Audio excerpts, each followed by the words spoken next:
Okay, well, first, I just want to say thank you so much, everyone, for being here. I'm so absolutely excited. Thank you so much, David, for this opportunity. And thank you to the room of regulars who always come and show up and support. I really appreciate it. I've dropped, sorry, I'm dropping a list of all the poems that I'm going to do, my set list, as I call it.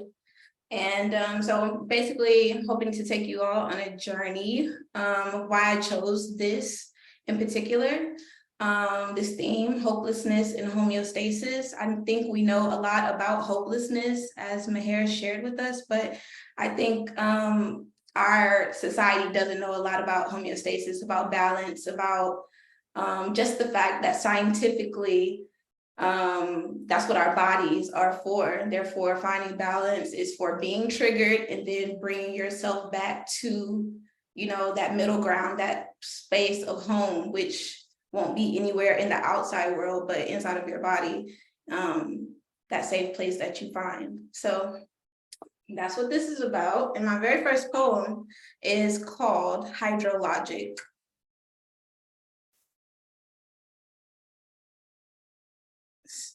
Give me a second. On days just like this, where I am slow to rise, I sit in wakeful ache, sometimes lay, sometimes pray, tossing and turning round, letting clouds pass and shift until my sun should rise. But my sun never sets. It just takes its time. My soul holds no regrets or parasites. My spirit is nothing less than love's paradigm. When the clouds and darkness dominate the sky, solutions lie in perspective, time to reframe the mind. Surrender and uplift, you can change your mind. When life gets too heavy, it's your reigning time. Don't be discouraged by the bevy. You'll have your time to fly.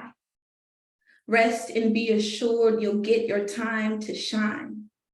After interception, infiltration, right? Let it all seep through. Percolation, night. After it transpires, don't go running off. Let the motion take you higher. You are the Son of God. Crucifixion is not your end. It is where resurrection begins. This is where faith makes amends. This is how nature becomes a friend. Evaporation. So this next poem is new. I just wrote it yesterday. Yeah. It's called Becoming, or no, I wrote it Sunday, actually. It's called Becoming Me. When I close my eyes, I can feel the heaviness of the concrete concaving in on me. The walls crush me on all sides, ask for my consent to become enmeshed. I say yes. They touch my knees, push me deeper into the floor, becoming me. When I close my eyes tight, I can feel the spring of carpet, gray and black comforter I sit upon, climbing the surface of my brown skin, hugging me, enveloping me, devouring my thighs, calves, and pelvic floor, becoming me. When I close my eyes tighter, I can feel the ceiling closing in on me, a blanket of plaster plummeting from up above, cradling me, kissing the crown of my head, sheltering me in its inevitability, whispering inspirations and encouragements in my ear, becoming me. When I close my eyes even tighter, I can feel the light, the lamp, even though it's off, it feels on, it shines on, it sings to me, warms my spine and fingertips, transforms my ordinary hands into expressive dancing magnets, floats my arms above my skull, beckons me to it, tells me I'm one with it, wraps its limbs around my body and pulls me closer to it, becoming me. Thank you. This next poem is called Nemophobia. It's pretty old. I think I wrote this in 2020. But yes, I, like you, wish I was actually as mediocre as I feel sometimes. Maybe then I wouldn't see through you, your touches, your words, your cat-like comments that scratch me up in the name of personality. It's all so familiar, but not quite, because I'll never measure up to the thrills you created in your head or the limits you've reached thus far. You've seen how long I take by now. Slow and steady wins the race. I am much too late to this party. Now I keep being compared, stepping over broken bottles and shattered glasswares to every click, cock, ball, or vulva that showed face earlier. Not it, not it. They don't have to change their faces before coming like I do. They didn't give all their faces the talk before like I do. Yes, I am attractive, but rarely the first choice. Yes, I am compelling, but not exactly commitment material. I'm tempting and tantalizing, but not trust-inducing. I am silk and satin in a cotton world. I am much too delicate for facade, mirage, and any unnecessary roughness like slavery or weather machines. It's funny, really, because unlike you, I am the only one here capable of real honesty. Unlike you, I am the only one here courageous enough to remember who I am in totality and be that unapologetically. Unlike you, I have explored my preferences and I am not ashamed. My trauma is not my prison.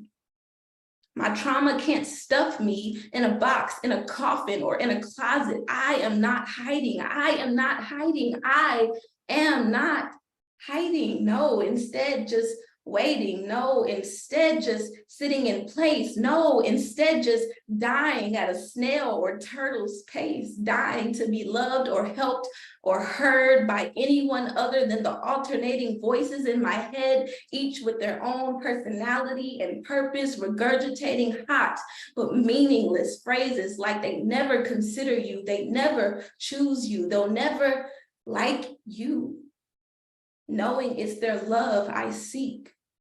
That man, that woman, that spirit, that being, they could never love you. You will never be their preference. Your face has never been imprinted in anyone's mind for longer than a mere second. No one has ever dreamed it would be you to awaken them, but who cares?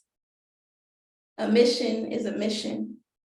I will never look or act like what anyone was expecting at all. That is my true nature. Unlike them, I lost all my expectations a long time ago. I have been inviting others to do the same. Imagination is infinite space. I quiet the war in my head and dress my pride and ego in white before bed, surrendering my subconscious like fresh canvas to the universe and offering.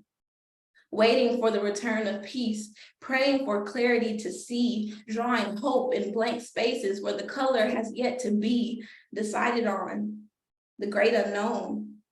I will never look like, act like, fuck like, emote like you were wishing. I said fresh canvas, not blank, you bitch.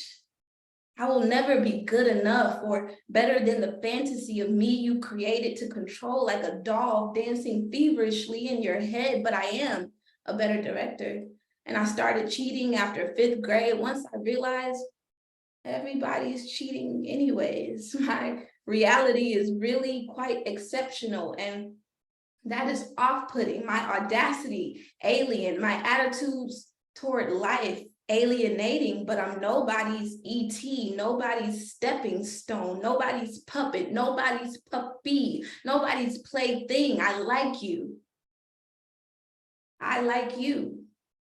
Wish I fit into the mold sometimes, but I, like you, know I would destroy the mold and stretch it unrecognizable like me. The likes of what no being has seen before. I, like you, thought I knew all my limits. Now I know I never knew the half I met you, and have spent months and eons depriving myself of wholeness in hopes of filling you up. I'll never feel as good as they do or like them at all. My butt doesn't vibrate off your pelvis the same, so I'm deemed not as entertaining either. True, you'll never be as big, paper or plastic, or make me rain when it's dry out, only because you fear our connection, real or fake. But I still love you more. For once, and this is off the record, I'll agree and say size doesn't matter. It's definitely the motion of the ocean, and I've never felt winds like yours. I've never sailed so far from shore. I'm wondering if I was ever home at all, and salt has never stung so sweetly or tasted like heaven. I open my mouth wide and on purpose to taste your burning sands. I can't even swim. I'm drowning. I'm killing myself by not relaxing, by fighting it, by not surrendering, breaking each of my toes in half from standing on the tips of them. Do you see me now? Do you? Do you? I'm screaming, I'm falling, barely missing the shards, blood staining my skin like church windows. I still have yet to be saved. Someone call FEMA and alert them. I tried to evade the floods, but I'm only human and my batteries are dying. Even the phone is stealing my energy. Do you hear me now? Do you hear me? Do you? I'm whispering. I'm begging, I'm crying in place. The phlegm is coming up. Why don't you remember me? You can tell me if you're too afraid, too blind, too lost, too jealous, too hurt, too vengeful to see me akashically. Why do you not recall our allyship in previous lifetimes? Do you not want to? Do our memories hurt you like they hurt me? Has my vagina made me your enemy? Is touching your forbidden box, Pandora's spot, the only way to free you, unblock you, clear those battered memories? I know this has been triggering. They sent me to help. I want to help. I get triggered too. Unlike you, I am short. Unlike you, I can't pretend to forget. Unlike you, my love was romantic. It was metaphorical. It was metaphysical. It wasn't casual. It was electric. It was digital. I wish I could control, alt, delete the pain, my anxieties, my insecurities, my knowledge of all things and all the things and people you find bliss in, and revert back to factory settings. But I've always wanted to know what it felt like to die slow. And I've always been curious. I'm on my 9th life, I think. I've always hated being ignorant, and I refuse to manifest dementia or Alzheimer's to make the little contact we keep cordial, blissful, and unconscious. So I, like you, pretend. Perhaps I am not the natural actor I thought I was. 10,000 hours, and I'll never switch faces as fast as you. I'll never get my EGOT. I'm a complete failure, a complete and utter disaster, a silly fucking failure, a pathetic, desperate fool, a fool, helplessly, hopelessly, and dangerously in love with you. Resentment. I wish I could wipe my hard drive clean. It's taken way too long to get this much information. I have receipts and references and rapport to last me till the next century. I'm writing the next great global novels. Fuck America. I'm universal. Other galaxies discuss me. Shakespeare, the William Shakespeare, visits me in the dreams. He tells me, get off your arse and write. But fuck Shakespeare too. I write when I feel like it, and I scream and I scream and I scream. I'm so scared. I'm so alone. I'm so unprepared for what I can't see. Oh God, please help me. Take my sight away. Give it back to me. Even though it tortures me at night and even through the day, my imagination is not my sight. My imagination is not my sight. My imagination is not my sight. I smoke and drink with intention and still can't evade purple lights or darkness. I think it gets worse the more I attempt to run. Who Who was going to tell me as a little girl that night lights just create more shadows in addition to the one always with you? It'd be easier to get comfortable, get secure with the dark, but I have so many crutches now. Let the people outside my body tell it. I'm able-bodied. I have so many labels now to keep up with, like angry Black bitch and disgusting sad bitch and my personal favorite, pathetic mad bitch. I swim in all my names, but only waist deep. From the waist up, I am paralyzed by a poker face. I have only played strip Uno, meaning I suck at this. A succubus with a faulty root chakra, true chaos walking, a beautiful terror, even though I must command my body to move, cast spells for my tongue to turn tricks, while your mind, fake sapiosexual or head, because I like an honest freak. I am whatever the moment calls for. I am super, I am bionic, and you are the simpleton I have fallen madly for.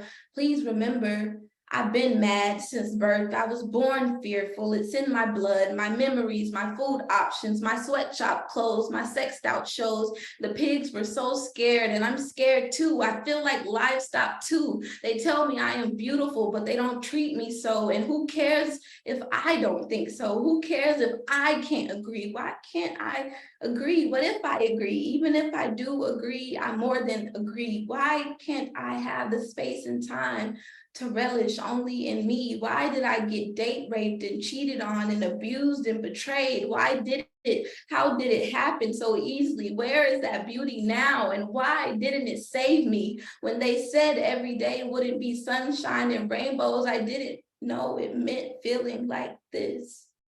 Hypnotized by your own fears and memories, the hanged man in retreat, simply afraid of new experiences, old experiences, current experiences, any experience. I just want to close my eyes and never think again, never see again, never see a single thing or person or insect again, never remember what it feels like to be in fear for my life 100% of the time again.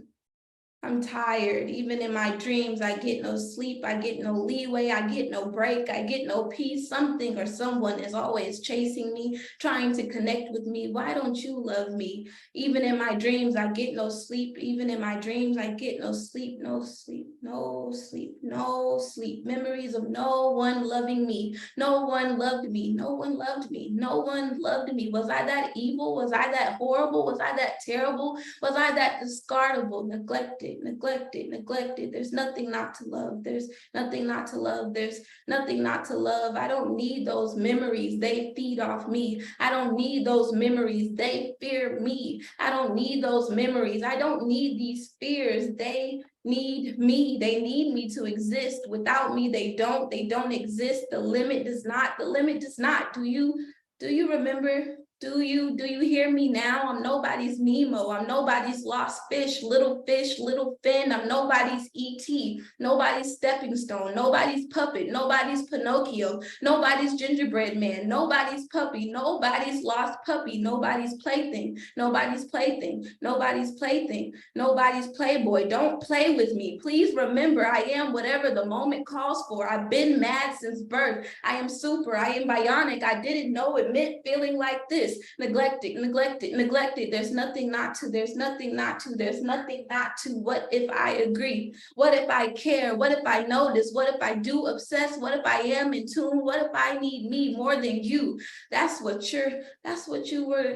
your biggest fear. I remember. I know this has been very triggering. Slow and steady wins the race. Everything echoes and tortures you. Just breathe. Just breathe. Just breathe. I can be your therapy, but I need me. I need me. I need me. I need me. I am my therapy, and so are you, for just existing, for just being in my memories, for just being my teacher. I need you. I need you. I need you, but I'm nobody's. I'm mine. I belong to me. I belong to me. My heart belongs to me. I belong to me. Do you see me now? Do you? I am not hiding. I am not hiding. I am not hiding. I am not hiding this is my true nature. I remember, I just existed, I just showed up. I didn't even do a magic or a magic trick yet, and I exceeded your expectations, triggered, and I got you tripping. I remember. It's also familiar, but not quite, not it, not it. Tell me how you feel, help me remember. I am much too delicate and I'm not ashamed. My memories are not my prison. I need to take my time. I need to take my time. I need to take my time. Just breathe, just breathe, just breathe. I am not running out of time. I am not in danger. I can reflect before I choose anything. I have time. I have time. I have plenty of time. A mission is a mission. If I sit long enough, I can remember, empty or full, real or fake, paper or plastic, puddle or pond. As much as I take in, I have to let go. All I can keep is me. All I can hold is me. All I can control is me. I need me. I need me. I need me as much as I need you and my memories and my space and my love and my attention. I remember. I remember I need you as much as I need me. You need me to exist. Without me, you don't exist. We're getting a chance to make a memory. Without you, I don't exist. Do you hear me now? This is our true nature. Neither of us exist without the other. Remember, we need one another, dying to be loved or helped or heard. Mind, body, spirit, me, myself, and I, director, vessel, creator, mechanical, maniacal, magical. I will lead a faction of curious, passionate, loving, hopeful, perfect fools. Will all be flawed and happy and perfect. I remember. You can tell me if you're too afraid to be yourself because someone's words, thoughts, actions, overheard, intercepted, or directed triggered you to do otherwise. Take your time. Take your time. Take your time. Just breathe. Just breathe. Just breathe and be right here. Be right here with me for as long as you like, for as long as you love. You don't belong to me, but you could create my next therapy. You could make me remember something or someone or an experience I forgot existed. I remember. I need you. I need you. I need you. Slow and steady wins the race. This is my true nature. Slow and steady wins the race. Just breathe. Just breathe, just breathe and be and do and feel and communicate with love, whatever the moment calls for. You are super, you are bionic. Please remember, I remember everything. I remember everything. I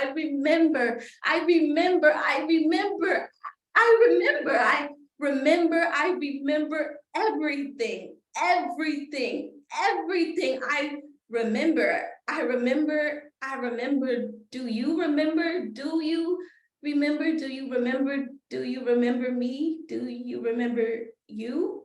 Do you remember us now? Do you? Because I finally do. I do. I am safe. I am home everywhere. I am free. Thank you for holding on to that. It's pretty long. Thank you. I really appreciate it. This next poem is called I Find It So Inconvenient, much shorter. I wrote this on Sunday as well for you guys. I find it to be so inconvenient when I forget that I am all, everything, everyone. I get so mad, so sad, I suffer. And for what? It is all me. It is all creativity. It is all love, even when there's anger, abuse, assault, aggression. I find it to be so inconvenient when I forget that children that never learn their divinity or how to care for it, how to love when it comes in the form of others, will search for it, seek it out, sometimes even to destroy it. They will bite and lash out like toddlers who can't find the words to express their anguish, their confusion, their loss. their losses. I find it to be so inconvenient to have to raise adults, breastfeed them confidence, encouragement, and validation in broad daylight with no immediate gratitude, but I do it anyways and find it to be so inconvenient. Thank you. So next, I'm actually going to skip some poems because I feel like I was taking a while. So I'm going to skip to number 6, which is Welcome to the Ark. I used to believe that I was my mother's greatest disappointment. I never could be good enough, never scored high enough, never was loved as softly as I desired. I began making music and my mother didn't hate it the way I felt. She hated me all my childhood. She sent me a verse, called it a freestyle. She was my ghostwriter, or at least she wanted to be. She saw something in my voice, wanted to merge her thoughts with my own. I was offended at first that she had the audacity to think I needed help, but then I reread the verse and I finally heard everything, all the thoughts she never had the courage to affirm me with. My mother abused me, but she loved me, sacrificed the youth of her life, for she so loved my world. She breathed life into my lungs, let me grow like a parasite within her belly, sucked her experiences up through a cord, and I was every bit of intelligence that she wished me to be.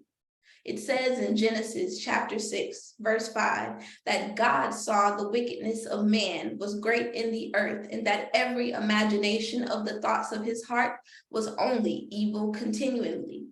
When my mom would hit me before school because I was unable to sense, to find where she had misplaced her keys, I went to school with a mask on, made mask in my Greek mythology period.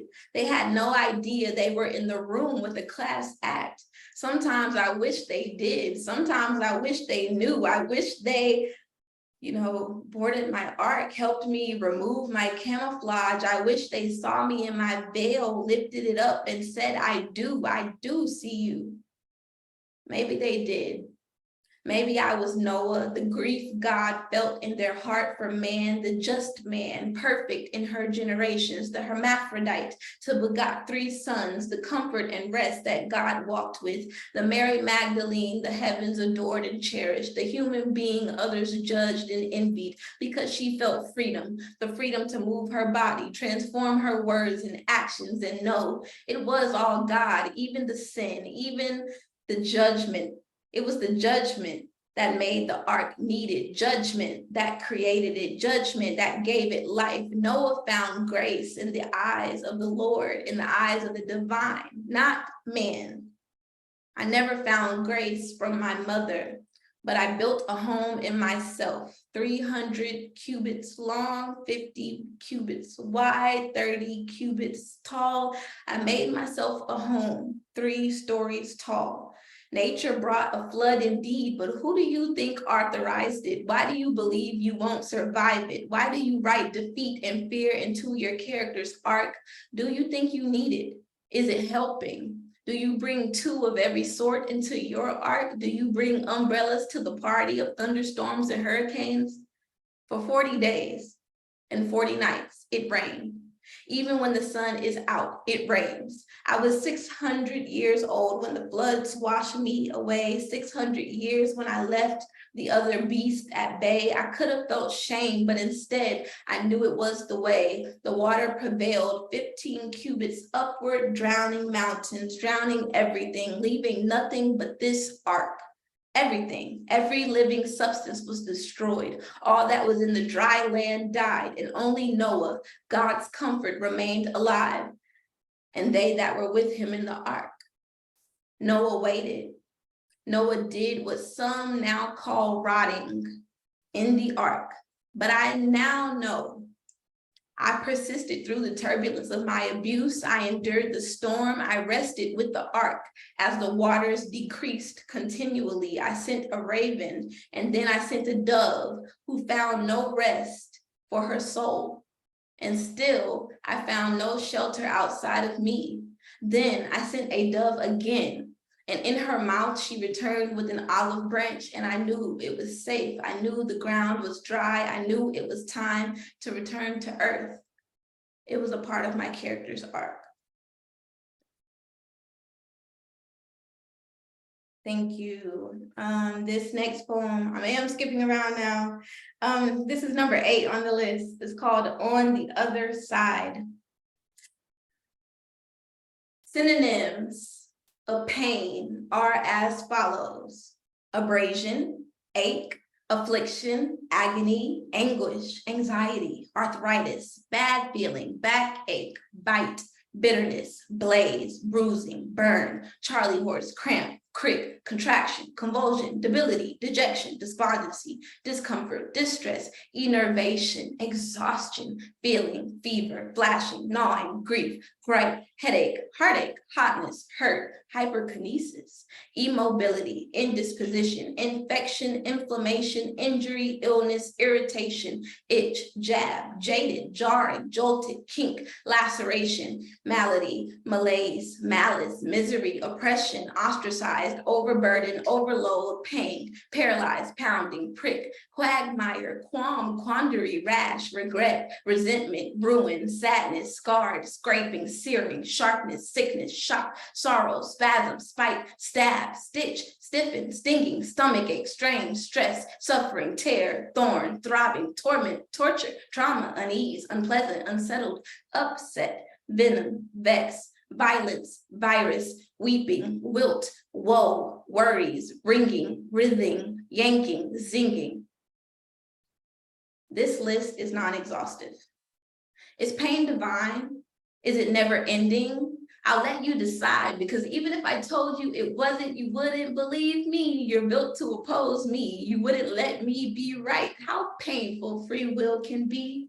If I tell you pain is conquerable, you will argue it not to be.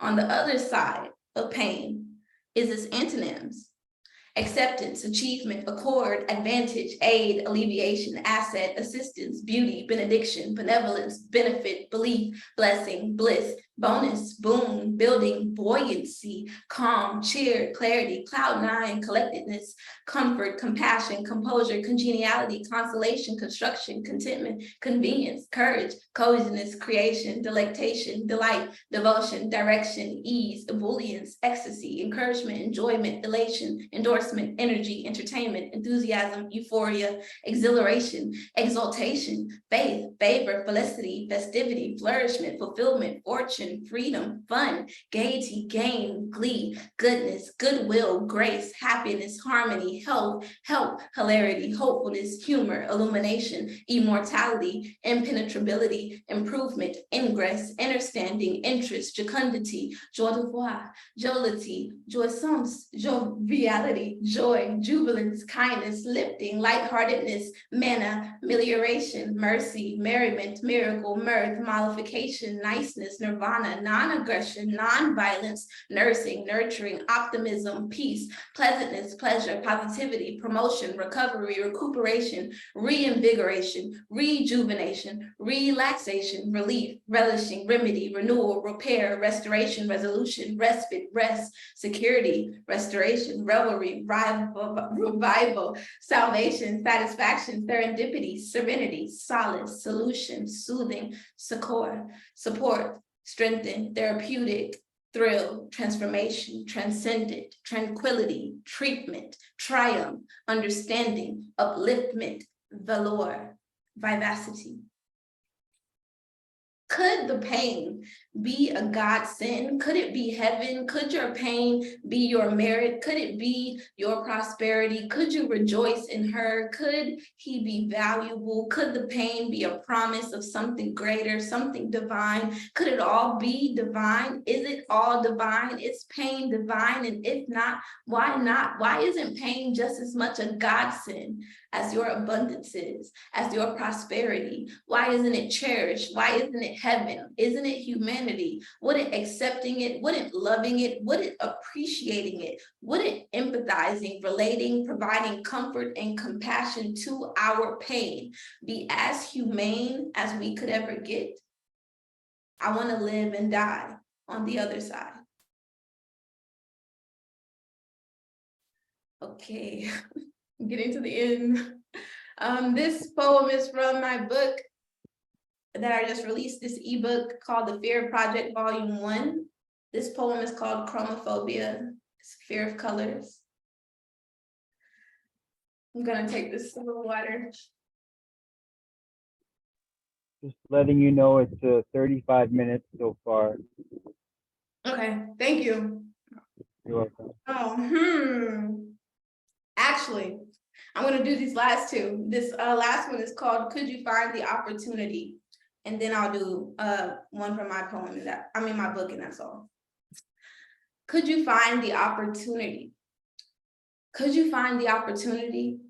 Could you see the good? Do you only see the ills? Could you feel understood? Could you believe that the universe is on your side? Could you abandon your ego for a second? And then next, your pride. Yellow means slow down because not too much. We already have the sun. I think you're bright enough. But the red, it means stop because you need to ground. Are you seeing bigger picture? Are you present now? If I had the opportunity to make the traffic light, I would switch two colors, and I'll tell you why. Blue is something special within everyone. It's the emotion that you feel. You aren't the only one. Stop. If I had the opportunity to change the traffic light, I would change yellow to orange, and I'll tell you why. Don't let the creativity best you. I know it's overwhelming that everything you thought's true. Maybe somewhere parallel in the multiverse, that fear that you feel is really unrehearsed. Could you slow down for a second, take it all in? Could you find the opportunity to be your own friend? You're not really crazy, but the universe is. You're not really crazy, but you're against it. And this very last poem is called Cherophobia, and it's from the Fear Project. Thank you for being so patient, everyone. I appreciate it. Last poem. I guess I'm stuck, wondering in the meddlesome recesses of my adult brain where exactly I will find the dirt outside to make the mud pie my inner child has requested to try. Countless excuses as to why. It'll be too weird because I'm too old. For God's sake, I'm 25. I can't be outside with the mosquitoes when the heat is degree to 95. It's too humid, it's too hard, it's too hot. I don't even really want to try. And my inner child throws internal fit and inquisitively asks me twice, do you even want to be happy? Do you even enjoy being happy? We can't be too serious or too external achievement focused all the time. What if I just want to make mud pies? What if I just want to swing? What if I'm exhausted from working and have been prescribed rest and play by my ancestral tree? What if nobody believes that? What if nobody cares? What if I don't care that nobody cares? Will I finally be happy? Thank you so much. I really appreciate it.